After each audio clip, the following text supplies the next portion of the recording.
Les affaires publiques n'ont plus de secret pour lui. Les vrais enjeux. Les vraies questions.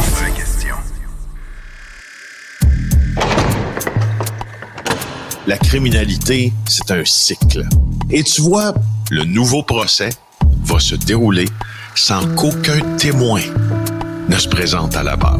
L'histoire des criminels racontée par l'unique journaliste d'enquête, Félix Séguin. Bonjour Félix. Bonjour Mario. Ce meurtre hier dont on parlait à Longueuil, le secteur Ville-le-Moine, c'était vraiment bizarre. Tu nous parlais des gens qui sont pas liés au crime organisé, 2 voisins. On en sait un peu plus, là. On en sait pas mal plus sur ce qui a pu déclencher tout ça. Oui, au départ, on pensait hier, d'ailleurs, certains policiers aussi, là, qu'il y avait eu une forme de beuverie qui aurait dégénéré en chicane entre 2 voisins. Puis là, plus on va profondément dans cette histoire avec Francis Pilon et Camille Payan du Journal de Montréal, plus on comprend que ces 2 voisins, dont un a des problèmes manifestement depuis un mois très graves de santé mentale, au point où il a dû être interné dans une unité psychiatrique là, et qu'il entendait des voix, avait-il confié à son propriétaire. Alors, ce qu'on sait, c'est que dans les jours précédents, ce fameux meurtre, cette chicane qui a fini en coup de poing, finalement, la victime en est décédée, le sexagénaire, donc, qui en est accusé, aurait tenté de planter des clous dans les pneus des voisins, crever les pneus des voisins. La police s'est déplacée pour ça. Il a été, justement, cité pour méfait après cet incident-là, qui est une accusation criminelle. Et là, la victime dans ça, c'est Patrick Sinott. Patrick Sinott, et son proche voisin.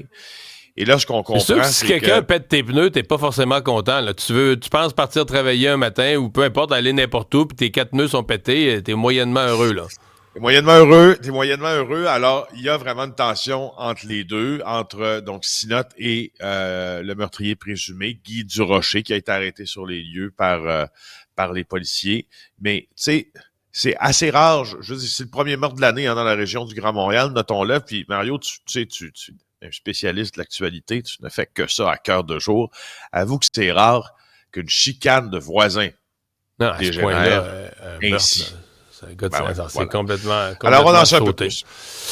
L'affaire Jérémy Gabriel, c'est des années et des années devant les tribunaux. Est-ce qu'hier, on a assisté à le point final? Ben oui, je pense que oui. Là, la mère de Jérémy Gabriel, c'est elle qui voulait beaucoup, d'ailleurs, poursuivre cette aventure devant le tribunal, a affirmé qu'elle prenait acte là, de la décision de la Cour. Dans le clan de Mike Ward aussi, il n'y a pas de commentaires nécessairement qui ont été formulés, sauf qu'on comprend que on va laisser ça là. D'ailleurs, Mario, je veux dire, tu poses la question. Quand la Cour suprême dit qu'il n'y a plus de possibilité d'appel, puis c'est fini. Ouais, c'est fini. Quand même, tu voudrais dire, moi, il faut que tu laisses ça là, à moins que tu réinventes un peu. Mais déjà que c'était plus Jérémy Gabriel lui-même, là, c'était sa mère qui avait pris le relais. Certains s'étaient questionnés à ce moment-là, est-ce que c'était vraiment nécessaire? Est-ce qu'on en remettait? Ouais, puis tu sais, on se demande au fond, au final, dans toute cette histoire-là, tu sais, avec tout respect pour d'un côté les douleurs qu'affirme avoir subi, puis les préjudices qu'affirme avoir subi le jeune Jérémy Gabriel à l'époque, qui est plus jeune maintenant, puis la liberté d'expression de Mike Ward qui a été brimée d'une certaine façon, alléguait-il, avec tout respect pour la position des deux du demandeur puis du défendeur dans ça. Tu sais, rappelons une chose, là. Ça fait 13 ans que ça roule, cette chicane-là. Un peu moins de 13 ans, là. En 2013, lors du spectacle de Mike Ward, c'est là qu'il a fait les remarques concernant Jérémy Gabriel. En 2012, on a fait une plainte à la Commission des droits de la personne du Québec pour discrimination. Un peu plus tard, le Tribunal des droits de la personne, justement, qui juge ces affaires-là, va se voir déposer un recours. On va octroyer 42 000 $ à la famille Gabriel. Puis là, en novembre 2019, la Cour d'appel est saisie de cette affaire-là, parce que Mike Ward en appelle. On confirme le jugement du tribunal. Là, on s'en va finalement devant la Cour suprême, puis à la Cour suprême, ce qu'on va dire, je pense que c'est le moment crucial de l'affaire, c'est que, en fait, la Cour suprême qui tranche dans un jugement divisé en faveur de Mike Ward dit, écoute, c'est probablement plus un dossier de diffamation et non de discrimination. Alors, dans ça, depuis le début, on était devant la mauvaise instance. Tu réalises-tu? Ah ouais. C'est du temps perdu, puis c'est aussi... Mais en termes de temps des tribunaux... Là. C'est en termes de temps des tribunaux, puis de crédibilité fou, du tribunal des droits de la personne aussi. Là, elle a été mise à mal avec cette histoire-là. Tu veux nous parler d'une affaire importante qui se déroule à Vancouver? T'as l'impression qu'on en parle peu ici? Ah ben, on n'en parle peu plus ou pas ici. Du tout? Peu pantoute, en fait. Faut que je te parle de, note bien son nom, Gaganpreet Randhawa. Gaganpreet Randhawa est un jeune homme de Vancouver, un jeune adulte de Vancouver, d'origine sikh, d'origine du Pendjab. D'ailleurs, les médias indiens l'ont décrit comme un séparatiste sikh, là, mais c'est pas ça du tout. Il n'y a rien de ça là-dedans. C'est plutôt le plus gros trafiquant de drogue que le Canada n'a jamais connu, qui a été arrêté. Ah oui. C'est pour ça que je t'en parle, c'est parce que... Est-ce que c'est lié au fentanyl et à tout ce qui préoccupe Donald Trump, là, le passage de fentanyl à la frontière? Tout à fait. S'il y a un épouvantail qui pourrait faire peur aux Américains, ce serait bien Gaganpreet Randhawa, parce que dans une banlieue située à 70 km de Kamloops, peu avant Noël, les policiers ont découvert le plus grand super laboratoire de fentanyl et de méthamphétamine jamais construit. C'était à Falkland, c'est une toute petite communauté à flanc de montagne, je te le disais, donc près de la ville bien connue de Kamloops. Et on a saisi des quantités records de drogue, mais on a aussi saisi des quantités records de précurseurs. Regarde, les drogues, là, c'est pas compliqué.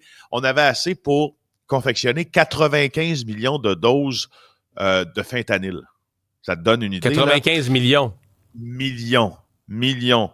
Et on a 54 kilos de cocaïne, de l'argent de la MDMA, du cannabis, des armes, 89 armes à feu, dont des fusils d'assaut, des mitraillettes, certaines qui peuvent perforer des parois de béton prêtes à utiliser.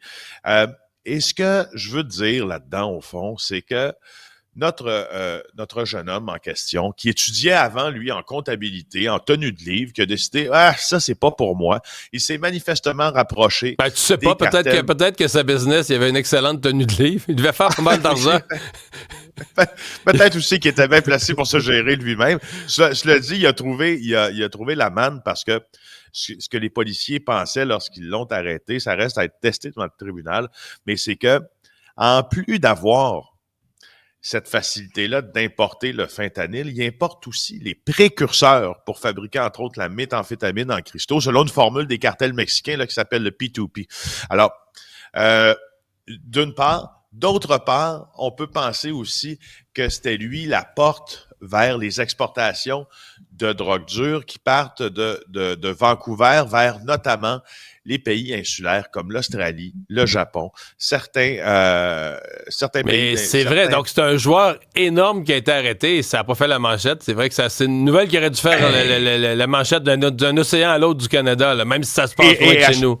Et pendant des jours, parce que ce que décrit, entre autres, en fait, l'administration à venir Trump dans les dangers que présente, c'est pas mal le portrait de ce gars-là, tu vois. Alors, en terminant, juste te dire, c'était sa comparution hier, c'était son enquête sur remise en liberté, c'est frappé évidemment de plein d'interdits de publication. On peut pas te dire ce qui s'est passé devant le tribunal, mais les journalistes qui étaient là, dont ceux du Vancouver Sun, qui sont très bons dans ces couvertures-là, ont souligné quelque chose d'intéressant.